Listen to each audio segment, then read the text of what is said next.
Kalau video ini bikin kamu senyum atau dapat sesuatu yang baru, tinggalin jejak kecil dengan klik like. Biarkan jempolmu jadi doa biar aku semangat terus berkarya. Jangan lupa subscribe, karena perjalanan ini lebih indah kalau kita jalan bareng. Dan kalau menurutmu cerita ini pantas dibagi, share ke teman-temanmu. Siapa tahu mereka juga butuh cahaya kecil dari video ini. Duduk santai aja, nikmati setiap detiknya. Semoga videonya jadi teman hangat buat harimu. Di tengah malam yang hening, ruangan laboratorium dipenuhi lampu redup biru kehijauan. Kabel-kabel berserakan di antara peralatan berteknologi tinggi, sementara layar monitor berkedip-kedip menambah suasana misterius yang dingin. Dr. Aksara, seorang ilmuwan berumur 38 tahun, tengah sibuk menulis di buku catatannya yang tebal. Wajahnya terlihat pucat, kurang tidur, dan sorot matanya penuh keseriusan dan sedikit kemurungan. Dia sedang merencanakan sebuah eksperimental yang belum pernah terpikirkan oleh orang lain. Di depannya, tergeletak sebuah helm futuristik bernama Oculus Tertia, memancarkan cahaya biru lembut yang menambah kesan ilmiah yang bercampur dengan aura misteri psikologis. Helm tersebut dibuat Aksara bukan untuk membuka mata ke satu atau dua, karena ia percaya bahwa ada mata yang belum pernah terungkap. Mata pertama adalah mata manusia biasa, melihat dunia fisik sederhana. Mata kedua adalah penglihatan bayangan kenangan masa lalu yang pernah terjadi sebelumnya dalam hidup, dan imajinasi masa depan yang akan terjadi seperti takdir yang sudah ditentukan. Sedangkan untuk mata ketiga merupakan penglihatan yang memunculkan karena adanya jalur kemungkinan yang tidak terjadi. Dunia alternatif yang seolah menghidupkan potongan film dari kehidupan lain.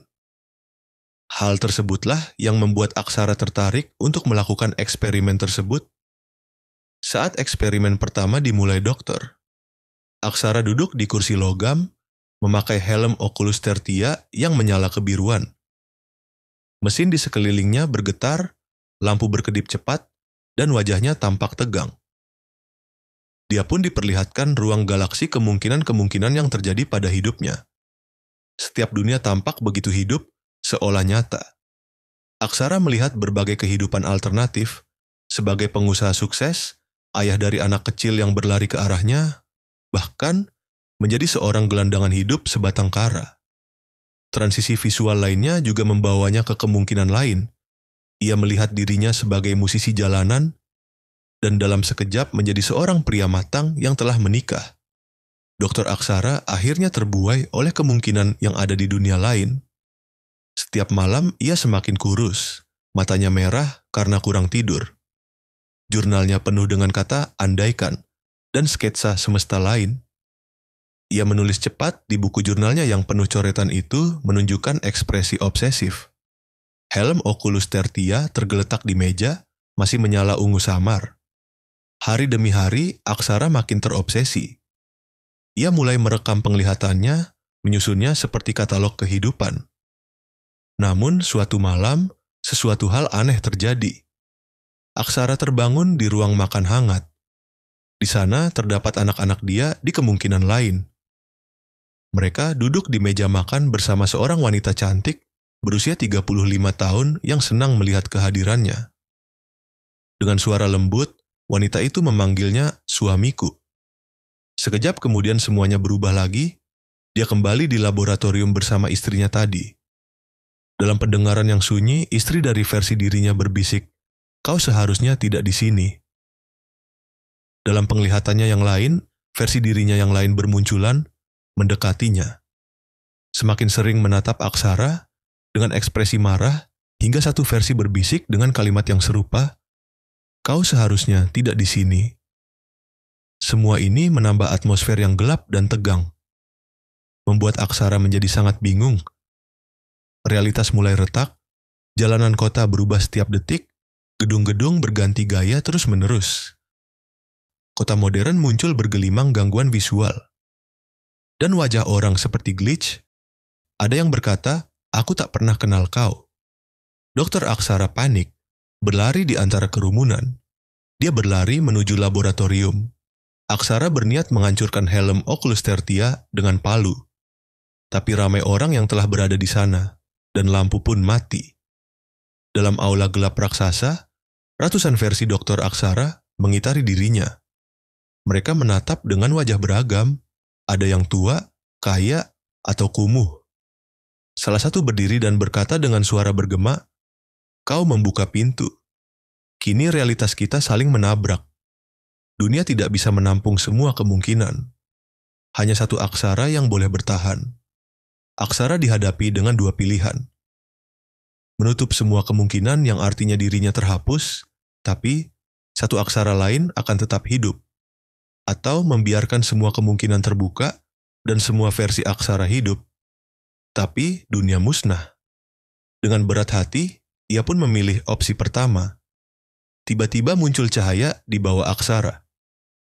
Tubuh aksara seolah dilahap oleh cahaya tersebut, menyatu dalam kegelapan kosmik. Mata keempat yang bercahaya muncul, menyerukan pertanyaan memikat sekaligus menakutkan. Apakah hidupmu benar-benar milikmu, atau hanya kemungkinan yang dipilih oleh aksara lain di atas sana?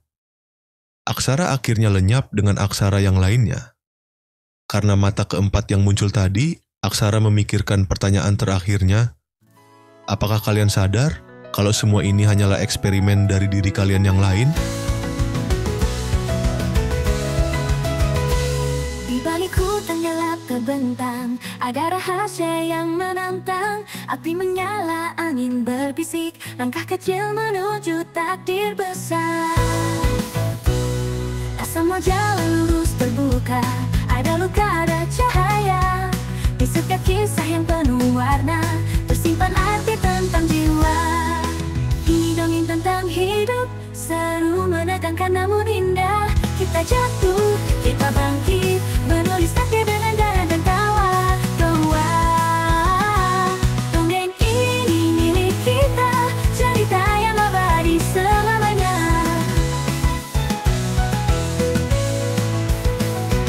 Naga terbang di langit merah, pahlawan kecil tak kenal lelah. Cinta dan mimpi jadi senjata, menembus gelap meraih cahaya.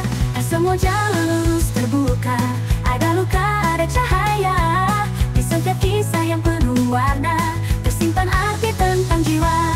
Ini dongeng tentang hidup, seru menegangkan namun indah. Indah kita jatuh, kita bangkit, menulis takdir dengan darah dan tawa.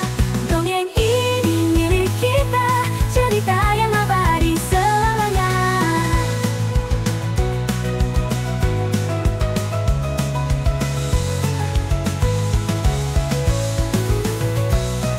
Naga terbang di langit merah, pahlawan kecil tak kenal lelah. Cinta dan mimpi jadi senjata, menembus gelap meraih cahaya. Setiap rintangan mengajarkan arti,